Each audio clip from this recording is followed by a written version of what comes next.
कहानी का शीर्षक है वैष्णवी। मैं लिखता रहता हूं, लेकिन लोकरंजन मेरी कलम का धर्म नहीं। इसलिए लोग मुझे हमेशा जिस रंग से रंजित करते रहे हैं उसमें शाही का हिस्सा ही अधिक होता है। मेरे बारे में बहुत बातें ही सुननी पड़ती। भाग्यक्रम से वह हितकथा नहीं होती और मनोहारी तो बिल्कुल नहीं। शरीर पर जहां चोटें पड़ती रहती हैं वह स्थान कितना ही तुच्छ क्यों ना हो, कष्ट के बलबूते पर वह सारे शरीर का अतिक्रमण कर जाता है। जो व्यक्ति गाली खाकर ही पलता है वह अपने स्वभाव को परे रखकर जैसे एक सा हो जाता है। अपने चारों ओर के अतिक्रमण का उसे केवल अपनी ही याद रहती है। उसमें आराम भी नहीं और कल्याण भी नहीं। अपने को भुला पाने में ही तो चैन है। इसलिए मुझे पल पल में निर्जन खोजना पड़ता।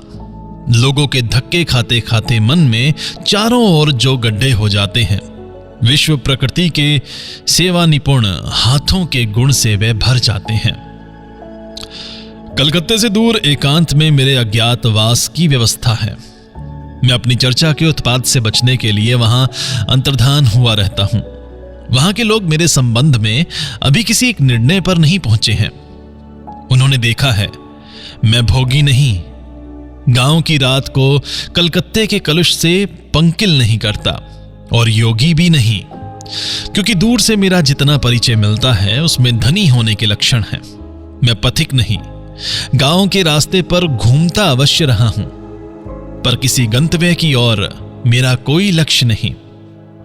मैं ग्रही हूं, ऐसा कहना भी मुश्किल है, क्योंकि इस बारे में घर के लोगों के प्रमाण का अभाव है। इसलिए परिचित जीव श्रेणी में मुझे किसी एक प्रचलित वर्ग में ना रख सकने के कारण गांव वालों ने मेरे बारे में चिंता करना एक प्रकार से छोड़ ही दिया है। मैं भी निश्चिंत हूं। कुछ दिन हुए खबर मिली है इस गांव में एक व्यक्ति है जिसने मेरे बारे में मन में कुछ सोचा है। कम से कम मुझे बुद्धू तो नहीं ही समझा है। उसके साथ प्रथम जब साक्षात्कार हुआ तब आषाढ़ महीने की दोपहरी थी। रोना धोना हो जाने पर भी आंखों की पलकें भीगी रहने पर जैसा भाव रहता है, सवेरे की वर्षा के चूक जाने पर सारे पेड़ पौधे आकाश और हवा में वही भाव था। अपने तालाब के ऊंचे कगार पर खड़े होकर मैं एक मोटी ताजी काली गाय देख रहा था जो घास चर रही थी। उसकी चिकनी देह पर उतरी धूप को देखकर मैं सोच रहा था कि सभ्यता ने आकाश के प्रकाश से अपनी देह को अलग थलग कर रखने को दर्जी की इतनी सारी दुकानें खोल रखी हैं। इस जैसा इतना अपव्यय तो और कहीं नहीं है। तभी मैंने अचानक देखा कि एक प्रौढ़ा महिला ने काफी नीचे झुककर मुझे प्रणाम किया। उसकी आंचल में कई ठोगों में कनेर, गंधराज और 2-4 प्रकार के दूसरे फूल भी थे। उन्हीं में से एक फूल मेरे हाथ में रखकर भक्ति पूर्वक हाथ जोड़े वह बोली, अपने ठाकुर जी का काम किया, और इतना कहकर चली गई। मैं इतनी हैरानी में पड़ गया कि उसे अच्छी तरह देख ही नहीं सका। बात बिल्कुल सीधी सादी थी, लेकिन मेरे पास वह ऐसी प्रकट हुई कि वह गाय जो दोपहरी की धूसर धूप में पूंछ से पीठ पर बैठी मक्खी उड़ाते उड़ाते नववर्षा की रस कोमल घासों को लंबी लंबी श्वास छोड़ते हुए शांति और आनंद से चरती फिर रही थी। उसकी जीव लीला मुझे अपरूप सी दिख पड़ी। यह बात सुनकर लोग हंसेंगे, लेकिन मेरा मन भक्ति से भर उठा। मैंने सहज आनंद में जीवनेश्वर को प्रणाम किया। मैंने बाग में आम के पेड़ से पत्तों वाली एक कोमल हरी डाल तोड़ी और उस गाय को खिला दी। मुझे लगा मैंने देवता को संतुष्ट कर दिया। इसके बाद दूसरे वर्ष जब वहां गया तो माघ का अंत था। उस समय तब भी सर्दी थी। पूरब की खिड़की से सवेरे की धूप पर मेरी पीठ पर पड़ रही थी। मैंने उसे मना नहीं किया। 2 तल्ले के एक कमरे में बैठा लिख रहा था। नौकर ने आकर बताया, आनंदी वैष्णवी मेरे से मिलना चाहती है। मालूम नहीं कौन है। मैंने अनमत नस्क हो कहा, अच्छा यहीं ले आओ।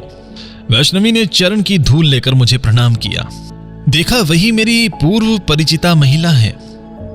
वह सुंदरी है या नहीं, यह देखने की उम्र गुजर चुकी है। दोहरी देह साधारण स्त्रियों से लंबी, नियमित भक्ति से उसकी देह तनिक झुकी हुई है, फिर भी उसमें बलिष्ठ निसंकोच का भाव है। सबसे अधिक दृष्टि खींचने वाली है उसकी 2 आंखें। उसकी बड़ी बड़ी आंखों में भीतर की ना जाने कौन सी शक्ति है जो किसी दूर की वस्तु को निकट खींच कर देख लेती होगी। अपनी उन्हीं दोनों आंखों से जैसे मुझे ढकेल कर वो बोली, ये क्या मामला है? मुझे अपने इस राज सिंहासन के नीचे लाकर क्यों खड़ा किया? तुम्हें पेड़ के तले देखती थी, वही बड़ा अच्छा था। मैं समझ गया पेड़ के नीचे इसने मुझे बहुत दिनों तक बड़े ध्यान से देखा है, पर मैंने इसे नहीं देखा। जुकाम होने की वजह से कई दिनों से रास्ते और बागों में घूमना बंद कर छत पर ही संध्या आकाश के साथ मुकाबला करता रहा हूं, इसलिए कुछ दिनों से वह मुझे देख नहीं पा रही। थोड़ा रुककर वह बोली, गौर, मुझे कुछ उपदेश दो। मैं मुश्किल में पड़ गया। बोला, ना तो मुझे उपदेश देना आता है और ना लेना ही। आंखें खेलकर चुपचाप जो पाता हूं उसी के सहारे मेरा कारोबार चलता है। तुम्हें जो सामने देख रहा हूं उसी से मेरा देखना भी हो रहा है और सुनना भी हो रहा है। वैष्णवी बड़ी खुश हुई और गौर गौर कह उठी। कहा, भगवान केवल रसना से ही नहीं, एक एक अंग से बोलते हैं। मैंने कहा, चुप होते ही सर्वाग की बातें सुनाई देती हैं, जिसे सुनने के लिए ही मैं शहर छोड़कर यहां आता हूं। वैष्णवी बोली, यही तो मैंने भी जाना है, इसलिए तो तुम्हारे पास आ बैठी हूं। जाते समय मेरे चरणों की धूल लेने को झुकी तो मेरे मोजे पर हाथ रखते हुए उसे बड़ी बाधा मालूम हुई। दूसरे दिन सूर्योदय के पहले ही भोर में मैं छत पर आ बैठा। दक्षिणी बगीचे में खड़े छाऊ के पेड़ों की फुनगियों से एकदम दिगंत तक फैला मैदान भां भां कर रहा है। पूरब में बांस झाड़ से घिरे गांव के गिर्द गन्ने के खेत के इस छोर से प्रतिदिन मेरे सामने सूर्य उगता।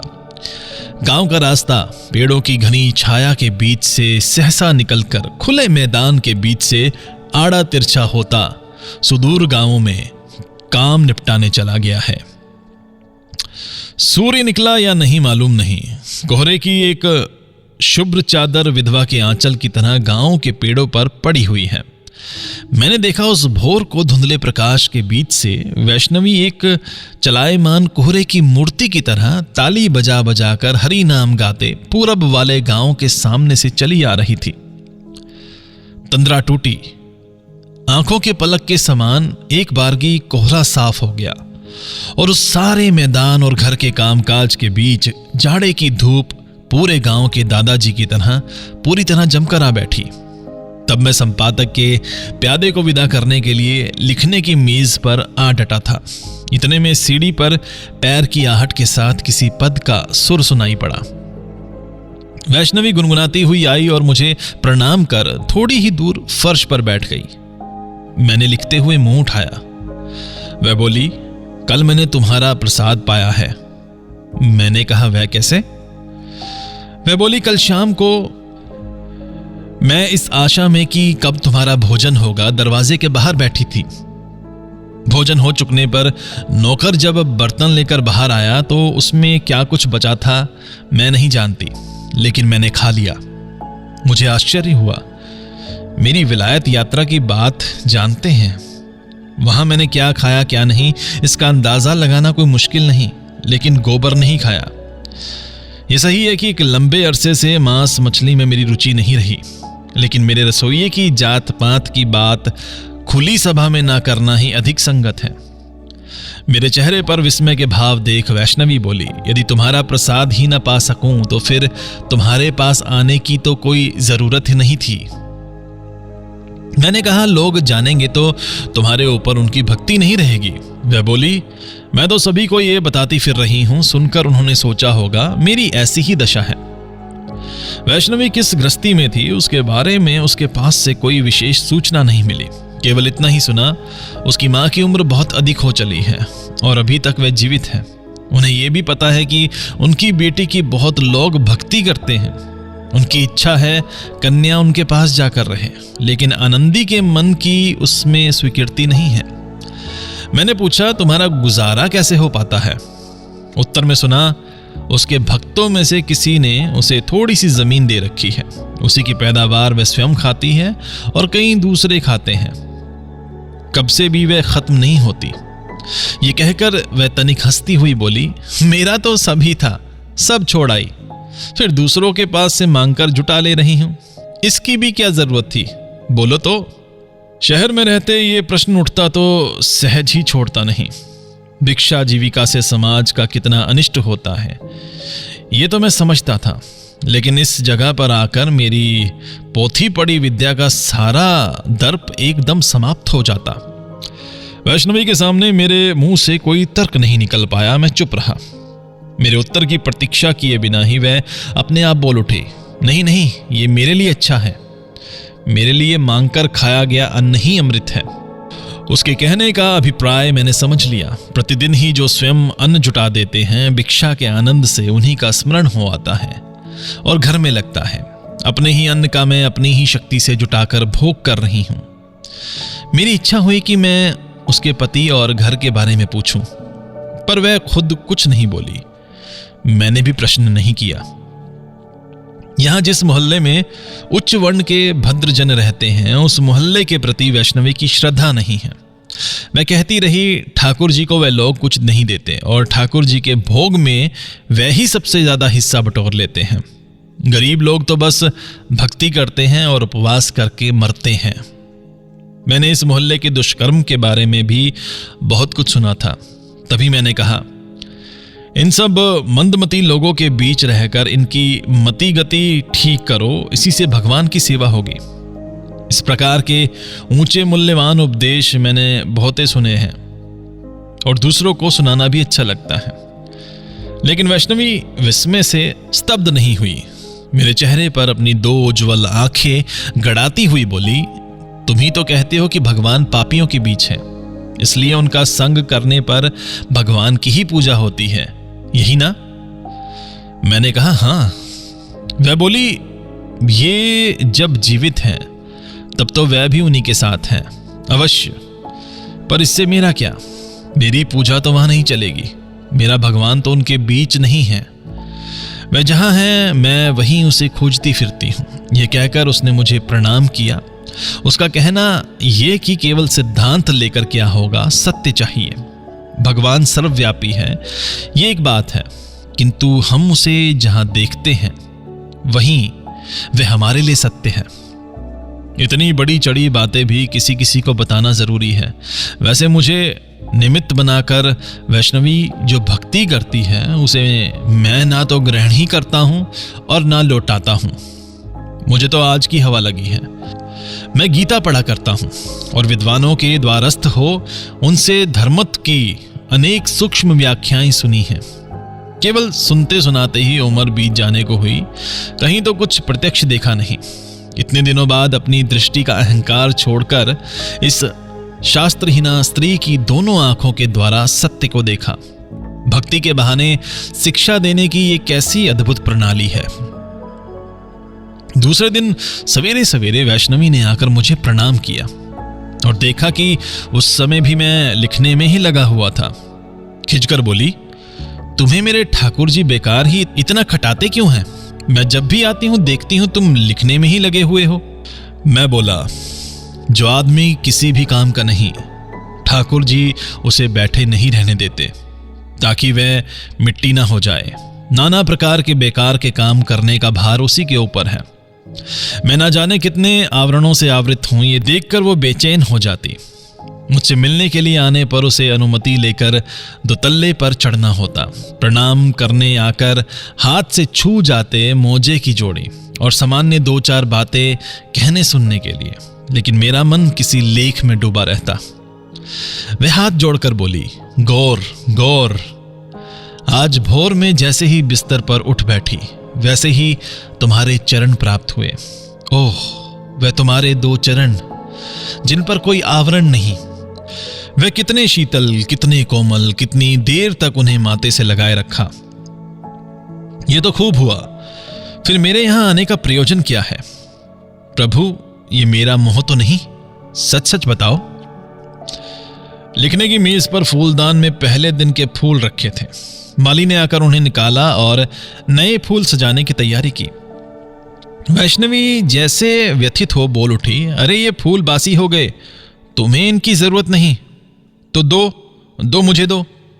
यह कह फूलों को अंजलि में ले बहुत देर तक सिर झुकाकर परम स्नेह से उन्हें अपलक दृष्टि से देखने लगी। कुछ देर बाद मुंह उठाकर बोली, तुम आंखें खोलकर नहीं देखते, इसी कारण तुम्हारे पास ये फूल मुरझा जाते हैं। जब उन्हें देखोगे तब तुम्हारी पढ़ाई लिखाई सब समाप्त हो रहेगी। ऐसा कहकर बड़े जतन से फूलों को अपने आंचल के छोर में बांध लिया और माथे से लगाकर बोली, अपने ठाकुर जी को मैं ले जाऊं? केवल फूलदान में सजा रखने से ही फूल का आदर नहीं होता, ये समझाने में मुझे देर नहीं हुई। मुझे लगा स्कूल का पाठ ना बता पाने वाले लड़के के समान फूलों की प्रतिदिन मैं बेंच पर खड़ा रखता। उसी दिन शाम के समय मैं जब छत पर बैठा था, वैष्णवी मेरे पैरों के पास आ बैठी। बोली, आज सवेरे नाम सुनने के समय तुम्हारे प्रसादी फूलों को घर घर पहुंचा आई हूं। मेरी भक्ति देख वैणी चक्रवर्ती हंसकर बोले, अरे पगली, तय किसी भक्ति करती है? दुनिया भर के लोग तो उसे बुरा बताते हैं। सच क्या सभी तुम्हें गालियां देते हैं? क्षण भर के लिए मन कुंठित हो गया। स्याही के छींटे इतनी दूर तक भी फैलते हैं। वैष्णवी बोली, वैणी ने सोचा था मेरी भक्ति को एक ही फूंक में बुझा देगा, लेकिन ये कोई तेल भीगी बत्ती नहीं, ये तो आग है। मेरे गौर, वे लोग तुम्हें गाली क्यों देते हैं भला? मैंने कहा, मेरा प्राप्तव्य है इसलिए। ये मैंने शायद एक दिन छिपकर उनके मन को चुराने का लालच दिया था। वैष्णवी बोली, मनुष्य के मन में कितना जहर है ये तो तुमने देखा, अब वहां लालच टिकेगा नहीं। मैं बोला, मन में लोभ के रहने पर ही मार के मुख में पड़ना पड़ता है। तब स्वयं को मारने का विष अपना मन ही प्रस्तुत कर देता है। इसलिए हमारे ओझा हम ही हैं, मन को विषमुक्त करने के लिए इतनी बेरहमी से झाड़ रहे हैं। वैष्णवी बोली, दयालु ठाकुर जी मारते मारते जब मार तक को खदेड़ देते हैं, तब अंत तक जो सह पाता है वही बच जाता है। उस दिन संध्या समय अंधकार में डूबी छत के ऊपर संध्या तारा उदित हुआ, फिर अस्त हो गया। वैष्णवी ने अपने जीवन की कहानी मुझे सुनाई। मेरे पति बड़े सीधे साधे हैं। कई लोग सोचते हैं कि उनकी समझने की शक्ति कम है, पर मैं जानती हूं कि जो सहज ढंग से समझ सकते हैं वास्तव में वे ही ठीक समझते हैं। मैंने ये भी देखा है कि अपनी खेती बाड़ी जमीन जायदाद के मामले में वे ठगे जाते हों। ऐसी बात भी नहीं। विषय संपत्ति और घर के कामकाज दोनों में ही वे ठीक ठाक थे। धान चावल और सन का जो छोटा मोटा व्यापार करते रहे उसमें कभी घाटा नहीं हुआ, क्योंकि उनमें लोभ नहीं था। अपनी जरूरत भर वे हिसाब से चलते, उसके अधिक की बात वे समझते भी नहीं थे और उसमें हाथ भी नहीं डालते थे। मेरे पति अपने सिर पर किसी ऊपर वाले को बिठाए बिना रह नहीं सकते थे, यहां तक कि कहते लज्जा आती है। मेरी तो वह जैसे भक्ति करते थे, फिर भी मेरा विश्वास है वह मुझसे अधिक समझते थे और मैं उनसे अधिक बोलती थी। वे सबसे ज्यादा भक्ति करते थे अपने गुरुदेव की। केवल भक्ति नहीं, वह प्रेम था। ऐसा प्रेम दिखने को नहीं मिलता। गुरुदेव उम्र में उनसे कुछ छोटे थे। कैसा सुंदर रूप था उनका। कहते कहते वैष्णवी थोड़ी देर रुकी और अपने दूर विहारी दोनों नेत्रों को बहुत दूर भेजकर गुनगुना कर गाया, अरुण किरण खानी तरुण अमृते छानी, कोनो विधि निर्मिल देहा। अर्थात अरुण किरणों में तरुण अमृत उड़ेल कर किस विधाता ने इस देह का निर्माण किया। इन गुरुदेव के साथ उन्होंने बचपन से ही खेला है, तभी से उन्हें अपने मन प्राण सौंप दिए हैं। तब मेरे पति को गुरुदेव बुद्धू समझते थे, इसलिए उन पर बड़े जुल्म ढाए। अन्य साथियों के साथ मिलकर मजाक मजाक में ही उन्हें कितना परेशान किया था, उसकी कोई सीमा नहीं थी। विवाह के बाद मैंने जब इस गृहस्थी में पांव रखा तब गुरुदेव को देखा नहीं। तब वे काशी में अध्ययन के लिए गए हुए थे। उनके वहां का सारा खर्च मेरे पति ही चलाते थे। गुरुदेव जब घर लौटे तब मेरी आयु शायद 18 होगी। 15 वर्ष की उम्र में ही मेरे एक बेटा हुआ था। कच्ची उम्र के कारण मैं बच्चे का सार संभार करना सीख नहीं पाई थी। मोहल्ले की संगी साथियों के साथ मिलने जुलने के लिए ही मेरा मन दौड़ता। बच्चे के लिए घर में बंधे रहना पड़ता, इसलिए कभी कभी उसके ऊपर मुझे क्रोध भी आता। हाय रे, इधर बच्चा पहुंचा और उधर मां पिछड़ गई थी। इससे बड़ा संकट और क्या हो सकता है। मेरे गोपाल ने आकर देखा, उसके लिए मक्खन तो अब भी तैयार नहीं, इसलिए वह रूठ कर चला गया। मैं आज भी उसे दर दर भटकती खोजती फिर रही हूं। वह बच्चा पिता की आंखों का तारा था। मैंने उसकी सार संभार करनी नहीं सीखी, इससे उसके पिता भी दुखी होते, लेकिन उनका हृदय गूंगा था। आज तक अपने दुख की बात किसी से कह भी नहीं सके। ये स्त्रियों की तरह अपने लड़के की सार संभार करते। रात में उस लड़के के रोने पर मेरी कच्ची उम्र की गहरी नींद में वे बाधा नहीं डालना चाहते। स्वयं रात को उठकर दूध गर्म करते और उसे पिलाकर ना जाने कितनी ही बार बच्चे को गोद में लेकर सुलाते रहते। मैं ये जान भी नहीं पाती। उनके सब काम ही ऐसे चुपचाप होते। पूजा पर्व में जमींदार के घर जब यात्रा का अभिनय होता या कथा होती तो वे कहते, मैं रात में जग नहीं पाता, तुम चली जाना, मैं घर पर ही रहूंगा। उनके बच्चे को साथ लेकर तो मेरा जाना संभव नहीं, इसलिए यही उनका बहाना होता। आश्चर्य यह है कि बच्चा फिर भी मुझे ही सबसे अधिक चाहता। वह जैसे समझाता था कि मौका पाते ही मैं उसे छोड़कर चली जाऊंगी, इसलिए जब वह मेरे पास रहता तब सहमा सहमा ही रहता। मुझे उसने अधिक पाया नहीं था, इसलिए मुझे पाने की ललक उसकी किसी भी तरह तृप्त नहीं हो पाती थी। मैं जब नहाने के लिए घाट पर जाती तो वह भी साथ जाने के लिए रोज मुझे परेशान करता। घाट सहेलियों के साथ मेरे मिलन की जगह थी। वहां बच्चे को लेकर जाना और उसकी देखभाल करना मुझे अच्छा नहीं लगता, इसलिए संभव होने पर भी मैं उसे कभी ले जाना नहीं चाहती थी। ये सावन का महीना था। तह पर तह घने काले बादलों ने इस दोपहरी को एकदम आपाद मस्तक चादर ओढ़कर रख छोड़ा था। ठीक नहाने के लिए जाते समय मुन्ना रोने लगा। निस्तारणी हमारे चौक का काम करती थी, उससे कह गई, बच्ची जरा मुन्ने को देखती रहना। मैं घाट पर एक डुबकी लगाकर तुरंत आई। घाट पर ऐन वक्त और कोई नहीं था। सहेलियों की आने की प्रतीक्षा में मैं तैरने लगी। यह पोखर बहुत पुराना था, किसी रानी ने कभी से खुदवाया था। इसी से इसका नाम पड़ गया था रानी सागर। इस पोखर को तैरकर पार करने वाली स्त्रियों में केवल मैं ही अकेली थी। वर्षा में इसके किनारे जल से लबालब भरे थे। मैं जब ये पोखर करीब करीब आधा पार कर चुकी तो इतने में पीछे से सुनाई पड़ा, मां। मैंने मुड़कर देखा, मुन्ना घाट की सीढ़ियों पर नीचे उतरता हुआ मुझे बुला रहा है। मैंने चिल्लाकर मना किया, और आगे मत बढ़, मैं आ रही हूं। मनाही सुनकर भी वह हंसता हंसता आगे बढ़ने लगा। मेरे हाथ पैर डर से जैसे सील दिए गए हों। किसी भी तरह मुझसे तैरा नहीं जा रहा था। मैंने आंखें बंद कर ली, पता नहीं क्या देखना पड़े। इतने में उस रपटीली घाट पर उस पोखर के पानी में मुन्ने की हंसी सदा के लिए थम गई। घाट पार कर उस मां की गोद के अनाथ शिशु को पानी की सतह से उठाकर गोद में भरा, लेकिन फिर भी उसने मां कहकर बुलाया नहीं। अपने गोपाल को मैंने एक दिन खूब रुलाया है, तभी वे सारे अनादर आज लौटकर मुझे मानने लगे। जीवितावस्था में उसे बराबर छोड़कर आती जाती रही। इसी से आज वह दिन रात मेरे मन को अपनी पकड़ में कसकर जकड़े हुए हैं। मेरे पति के हृदय पर कितनी गहरी चोट पहुंची ये तो बस उनके अंतर्यामी ही जानते थे। यदि मुझे उन्होंने गालियां दी होती तो अच्छा होता, पर वह तो केवल सहना ही जानते थे, कहना जानते ही नहीं थे।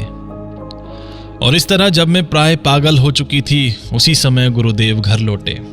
बचपन में मेरे पति जब उनके साथ खेलते कूदते रहते थे, तब वहां एक दूसरे प्रकार का भाव था। अब फिर इतने सालों से अलग होने के बाद जब उनका बाल सखा विद्या अर्जन कर लौटा, तब उन पर मेरे पति की भक्ति एक बारगी परिपूर्ण हो उठी। इन्हें कौन कहेगा लंगोटिया यार, इनके सामने तो वे जैसे एकदम बोल तक नहीं पाते। मेरे पति ने मुझे सांत्वना देने के लिए अपने गुरु से अनुरोध किया। गुरु मुझे शास्त्र वचन सुनाने लगे। उनकी बातों से मुझे कोई विशेष लाभ हुआ ऐसा तो नहीं लगता। मेरे लिए उन सब बातों का जो कुछ मूल्य था वह केवल उनके मुख की सुनी बातों के कारण। मनुष्य के कंठ द्वारा ही भगवान अपना अमृत मनुष्य को पान कराता है, ऐसा सुधा पात्र तो उनके हाथ में दूसरा नहीं। फिर उसी मनुष्य के कंठ से ही तो वह भी सुधा पान करते। गुरु के प्रति मेरे पति की अजस्त्र भक्ति ने हमारी गृहस्थी को सर्वत्र मधुमक्खी के छत्ते के अंदर मधु के समान भर रखा था। हमारा आहार विहार धन जन सभी कुछ इसी भक्ति से पूर्ण था, कहीं भी अवकाश नहीं था। मैंने उस रस में अपने संपूर्ण मन से डूबकर तब सांत्वना पाई, इसलिए देवता को अपने गुरु के रूप में ही देख पाई। वे आएंगे, भोजन करेंगे और तत्पश्चात मैं उनका प्रसाद पाऊंगी। प्रतिदिन प्रातः नींद से जगते ही यही बात स्मरण आती और मैं उस आयोजन में जुट जाती। उनके लिए तरकारी काटती, मेरी उंगलियों के बीच आनंद ध्वनि बज उठती। मैं ब्राह्मण नहीं हूं, उन्हें अपने हाथों से पकाकर खिला नहीं सकती। इस बात से मेरे हृदय की सारी भूख मिट नहीं पाती थी। वह तो है ज्ञान के समुद्र, उस और तो उनको कोई अभाव नहीं। मैं सामान्य स्त्री, मैं तो उन्हें बस थोड़ा बहुत खिला पिलाकर ही खुश कर सकती थी, और उसमें भी इतनी सारी कमियां थी। मेरी गुरु सेवा देख मेरे पति का मन प्रसन्न होता रहता और मेरे पर उनकी भक्ति और भी बढ़ जाती। वह जब देखते मेरे निकट शास्त्र की व्याख्या करने के लिए गुरु में विशेष उत्साह है, तब वे सोचते गुरु के निकट बुद्धिहीनता के लिए उन्होंने बराबर अश्रद्धा पाई है।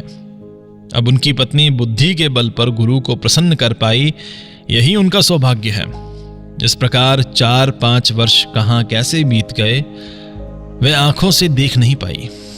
सारा जीवन ही ऐसे बीत सकता था, लेकिन चोरी छिपे ही कहीं एक चोरी चल रही थी।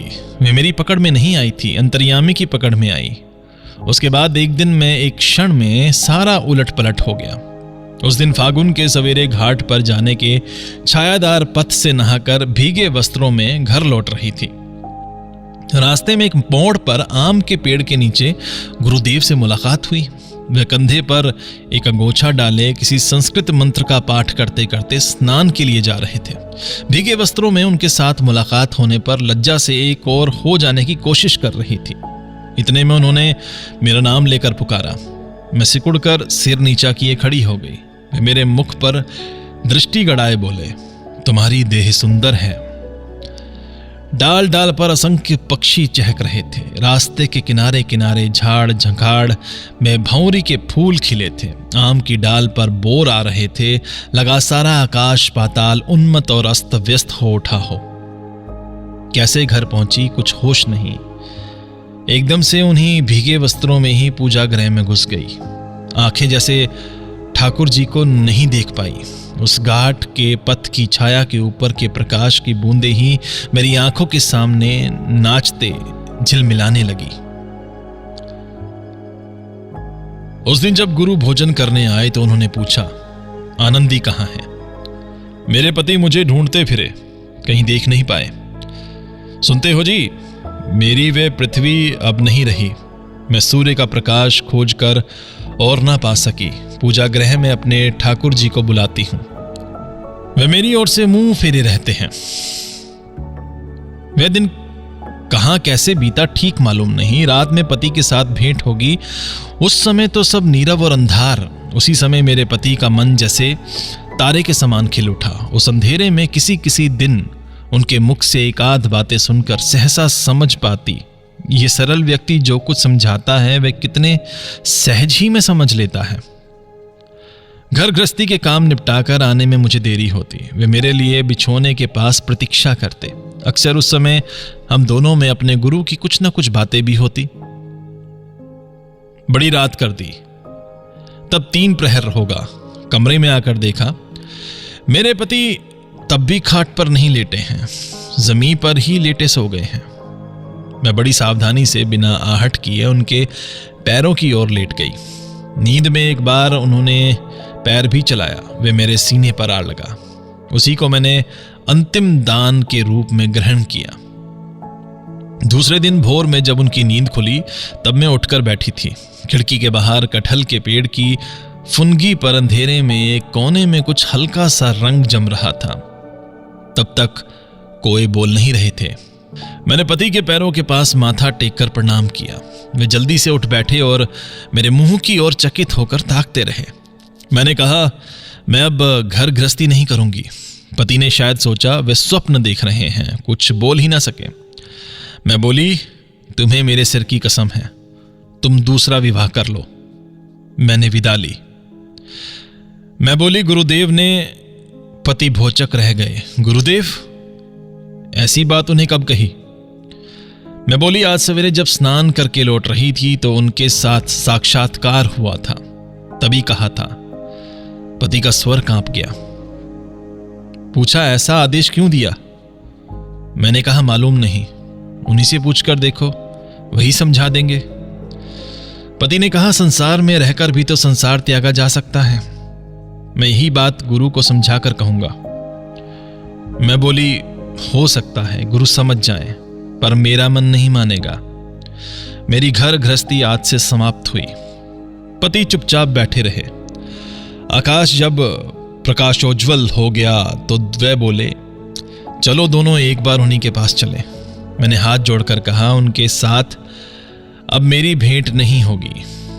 उन्होंने मेरे मुंह की ओर देखा, मैंने सिर झुका लिया। वे और कुछ नहीं बोले।